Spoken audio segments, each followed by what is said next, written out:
ba 'yan Facebook ake wa ƙawa su ce sun kin yi kyawu ba a Twitter ake sawa a ce kin yi kyawu ba, Allah bai yarda da wannan ba. Ba social media mata ba social media ake sa ƙawa ba domin a ce an yi kyawu, mata ba a Facebook ake sa ƙawa a ce an yi kyawu ba, ya ake yi? Allah ya ce in za a bayyana ƙawa sai ce wala yubdina zinatahunna illa li bu'ulatihinna, kada su bayyana ƙawarsu sai ga mazajensu. Allah sai ya fara da namiji, mijinki, Allah ya fara mazajenku, saboda namiji shi da haƙƙin a yi mai ƙawa.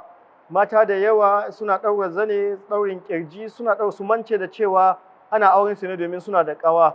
Cikin abubuwan da ke sa maza suna neman mata waje, cikin abubuwan da ke sa maza suna ƙara aure shine ta gida ta ƙi musu kwalliya yadda ya kamata. Wai sai ta ga kamar an saba, kawai tunda an saba ta saba da shi yanzu ba sai ta yi mai kwalliya ba.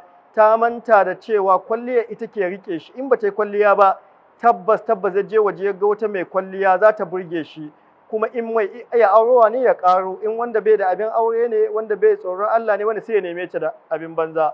Don haka mata da yawan kuna taimakawa wajen mazan ku su yi neman mata waje. Duk lokacin da kawai kika yin baki ƙawa a cikin gida, baki yin yadda kike burge shi, to dole wata za ta burge shi. Don shi Annabi sallallahu alaihi wasallam ya ce idan mutum ya ga wata mata a waje ta burge shi, ya je mata ta tana da irin wannan abin. A cikin wannan hadisin matan ake jan hankalin su cewa ku yi zan kuna da irin abin da matan waje suke da shi.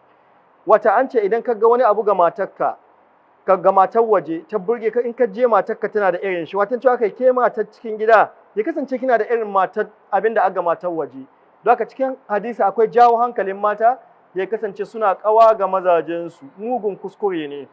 Daga baya kina iya ta gunguni yace zai ƙaro aure, kina ta gunguni yance yana neman wasu mata waje, amma kin gane ki cikin gida ba a sayan ki ko kwabo, baki yi mai ƙawa, baki jan hankali ne, baki duk matan da ya wuto a airport, a kasuwa in ɗan kasuwa ne, a ma'aikata in ma'aikata ne, a university in ɗalibi ne ko yana karantarwa ko yana aiki can, duk zai ga mata suna ta ƙawa, in ya zo ya ganki kaca kuma ki ce wai kishi zaki yi, wannan ba daidai bane. Kullun cikin rikitutuka aure da muke ta sulhu muna haɗuwa da irin wa'annan.